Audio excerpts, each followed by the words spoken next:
Lundi 4 septembre, 21h. Dans le village olympique, l'équipe israélienne a décidé de prendre un peu de bon temps. Nous étions invités par la communauté juive de la ville pour aller voir une pièce de théâtre.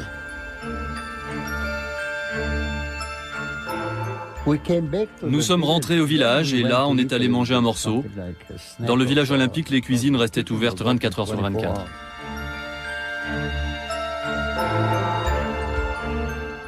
Et ensuite, vers 2 heures du matin, ils ont décidé d'aller dormir. Et à partir de là, tout le monde a regagné sa chambre. Alors que les athlètes israéliens viennent à peine de s'endormir, au même instant, le commando palestinien fait route vers le village olympique. Mardi 5 septembre, 4 heures du matin. Alors que le village est endormi, le commando palestinien se dirige vers les grilles du site olympique. Les terroristes croient avoir pensé à tout. Mais en réalité, une série d'imprévus va mettre en danger toute l'opération. Le premier de ces imprévus a lieu alors que les terroristes sont sur le point de franchir les grilles du village. Quand ils arrivent sur le lieu qu'ils avaient choisi, ils voient un peu plus loin des gens qui avaient l'air de rire, de rigoler. Ces hommes sont en fait des sportifs américains, passablement éméchés, qui rentrent se coucher. Abu Daoud, le chef du commando, ne panique pas, il va même avoir une idée. J'ai changé de plan très vite et j'ai dit à mes hommes, venez, suivez-moi.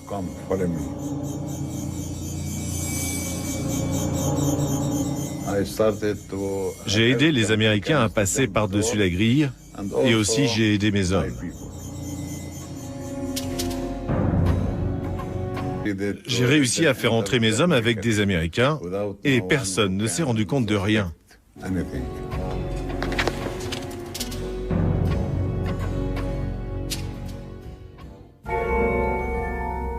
Les Palestiniens s'approchent de l'immeuble de la délégation israélienne sans être inquiétés.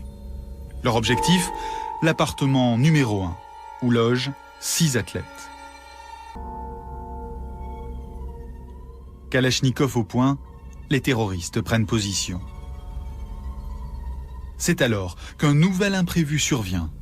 Dans l'appartement numéro 1, l'un des athlètes israéliens, Joseph Gutfreund, ne dort pas. Pire, l'oreille collée à la porte, il entend que quelque chose d'anormal est en train de se passer dans le couloir.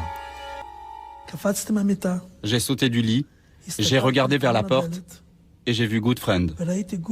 Il pesait 150 kilos, c'était un homme très fort. Il retenait la porte qui était entrouverte. Et là, j'ai vu un homme avec un masque. J'ai couru vers la porte-fenêtre, je n'arrivais pas à l'ouvrir. Alors j'ai tiré dessus. Elle s'est pliée. J'étais très fort à l'époque. Et j'ai sauté dehors. Tuvia Sokolski s'enfuit aussi vite qu'il le peut. Israélien. Seulement voilà, un troisième imprévu survient. À l'extérieur du bâtiment, un homme va les surprendre. Il s'appelle Moshe Weinberger. C'est l'entraîneur de l'équipe de lutte israélienne qui rentre tranquillement se coucher. Et lorsque Moshe Weinberger pénètre dans le bâtiment, les terroristes se jettent sur lui. Sous la menace, l'homme est contraint d'indiquer où sont ses camarades.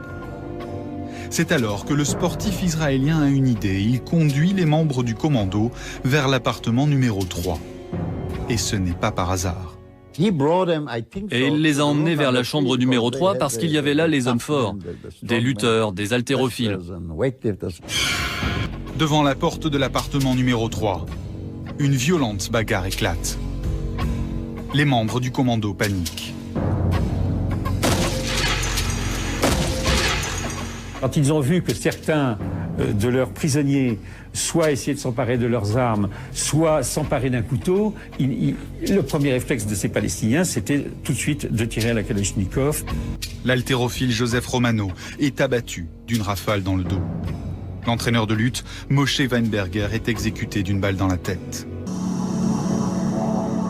Derrière la porte de l'appartement numéro 1, 9 personnes sont maintenant les otages d'un commando palestinien particulièrement déterminé. Septembre, 7 heures. Comme une traînée de poudre, la nouvelle de la prise d'otages se répand dans le village olympique. L'un d'eux surgit sur le balcon du bâtiment.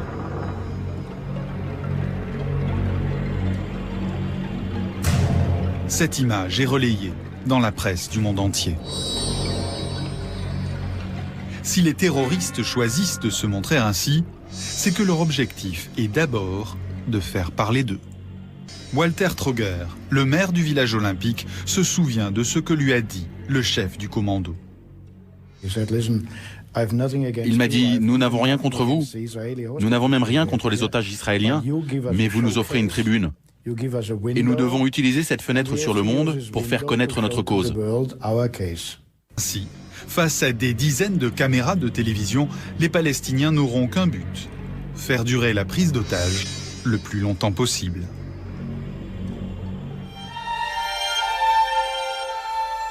Dans un premier temps, le commando va exiger la libération de 234 combattants palestiniens, détenus dans les prisons d'Israël. Une revendication totalement inacceptable pour le premier ministre israélien de l'époque, Golda Meir. Si Golda Meir adopte un ton si dramatique, c'est que sa décision est prise.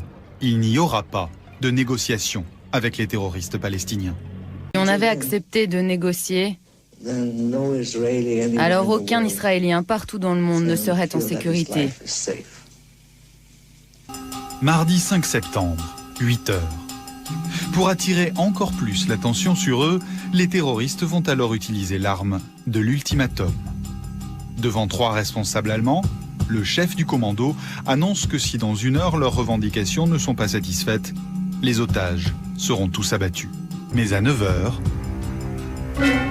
aucune exécution. Le commando convoque de nouveau les négociateurs et là, il leur donne un deuxième ultimatum, fixé à midi.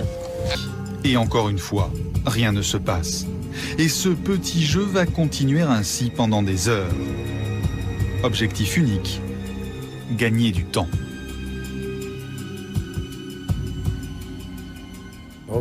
Pendant toute la journée, nous avons beaucoup parlé. Autant que je m'en souvienne, j'ai pris part à au moins 12 séances de négociation. Malgré la prise d'otage, les organisateurs des JO laissent les épreuves sportives se poursuivre. Et puis aussi cette information, les Jeux sont suspendus. Guy Kédiam. Oui, les Jeux sont suspendus, on le sait maintenant depuis un quart d'heure environ. Ils sont suspendus jusqu'à ce que l'on ait trouvé une solution. Pour les autorités allemandes, il faut maintenant que la prise d'otage cesse. Pour cela, il n'y a pas d'autre solution que de recourir à la force. 16 heures, les policiers s'apprêtent à passer à l'action. Mais le problème, c'est qu'à l'époque, les Allemands n'ont aucune expérience d'une prise d'otage de cette envergure. Ils n'avaient pas le moindre plan, pas la moindre idée sur la façon de sauver les otages. Ils auraient dû nous dire, nous on ne sait pas faire. Si quelqu'un sait, s'il vous plaît, aidez-nous.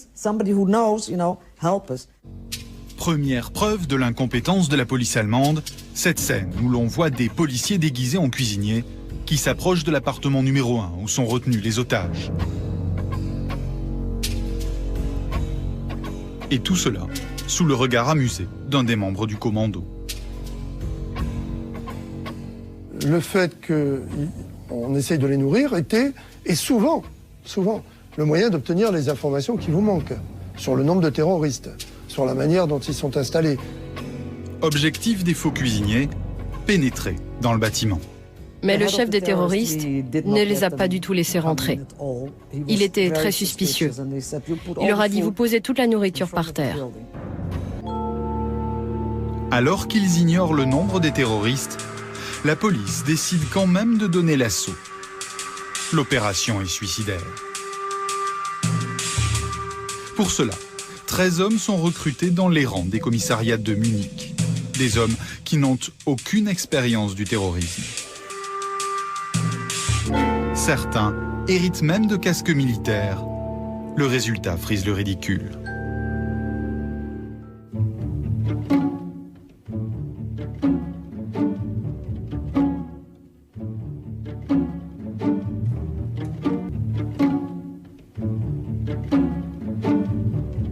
Moi, j'ai pas l'impression que c'est une tentative d'action, parce que les mecs, ils y vont comme s'ils allaient à la pêche. Hein.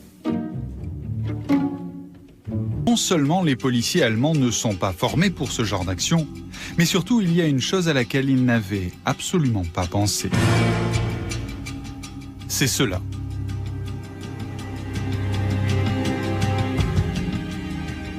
Il y avait notamment une équipe de télévision sur le pavillon des sportifs d'Allemagne de l'Est. Et ils étaient très bien placés. Ils pouvaient très bien nous voir en train de nous préparer sur les toits. Mais le problème, c'est que les terroristes, eux aussi, regardent la télévision. Les policiers sont obligés de rebrousser chemin. L'assaut est annulé. Les terroristes ont une nouvelle exigence. Quitter l'Allemagne à bord d'un avion avec leurs otages, direction l'Égypte. Seulement, ils n'y parviendront jamais, car toute l'opération va se solder par un terrible carnage. Mardi 5 septembre, il est 22h30. Les terroristes et leurs otages montent à bord de 2 hélicoptères qu'on a mis à leur disposition et quittent le village olympique. Direction l'aéroport, là où un Boeing les attend. 9 otages israéliens, avec les pieds et les mains attachés, la tête basse, emmenés comme on emmène des moutons à l'abattoir, et ça sur le sol allemand. Jusqu'à la fin de ma vie, jamais je n'oublierai cette image. Le drame va se dérouler sur un aéroport militaire, à une 50aine de kilomètres de Munich.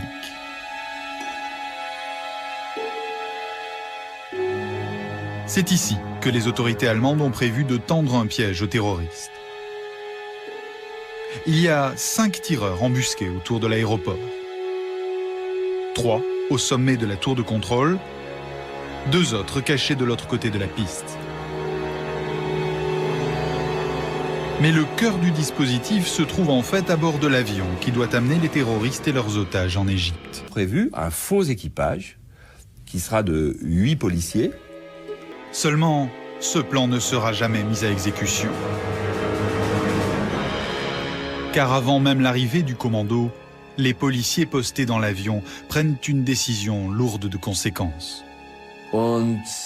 J'ai refusé parce que c'était une opération suicide, encore plus risquée que celle sur le toit. Les types qui étaient à l'intérieur de l'avion, ils avaient 9 chances sur 10 d'y rester. Parce que le chef terroriste avait toujours une grenade à la main. Avec le réservoir de l'avion plein, s'il avait dégoupillé, on aurait tous sauté. Et les 8 policiers qui étaient dans l'avion, je ne vais pas dire font grève, je ne sais pas ce qu'on aurait fait à leur place, mais disent non, non, ça ne marche pas ce truc-là. On ne reste pas dans l'avion, on s'en va. Ils ont tous déserté l'avion. À ce moment précis, l'opération ne repose donc plus que sur les tireurs disposés de part et d'autre de la piste. Seulement, ils ne sont que 5. Et les terroristes, eux, sont 8. Quand les terroristes se postent en hélicoptère sur l'aéroport avec leurs otages, la catastrophe semble jouer d'avance. Quand les terroristes ont atterri, le chef Issa et son adjoint sont descendus de l'hélicoptère et se sont dirigés vers l'avion. Ils rentrent dans l'avion, poste d'équipage, personne. Rien, personne. On leur a dit qu'on allait leur donner un avion pour aller en Égypte, il n'y a personne pour le conduire. Ils rentrent de l'avion, ils marchent d'abord doucement pour essayer que de l'extérieur, on ne comprenne pas qu'ils ont compris qu'il y avait un piège. Ils reviennent vers les hélicoptères. Et puis petit à petit, je pense qu'ils sont gagnés par l'angoisse, par l'excitation, par la colère, et ils marchent de plus en plus vite vers les hélicoptères. Et à ce moment-là, la police allemande comprend qu'ils les ont pas bernés. Et c'est là que commencent les premiers tirs.